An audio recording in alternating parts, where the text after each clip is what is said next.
เฮาก็คบกันมาได้หลายปีแล้วเด้แต่มือนี้มึงก็มาเปลี่ยนไปมึงลืมแล้วบ่มึงสัญญากับกูว่าจึงใดว่าสองเฮาจะหักกันจนวันตายแต่มามือนี้มึงก็มาเปลี่ยนใจไปหักกับบักหน้าแหลมคนนั้นแล้วมึงจะเอากูทิ้งไว้ใส่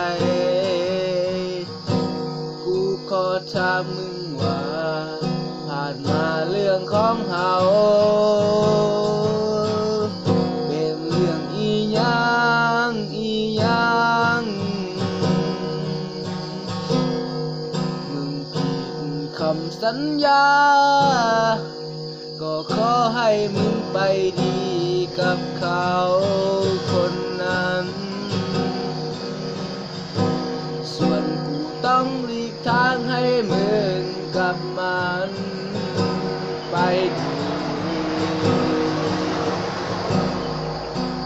ขออวยพรให้มึงกับมัน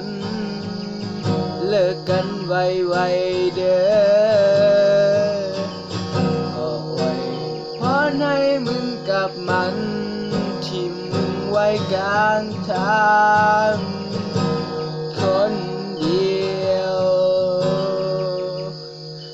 ก็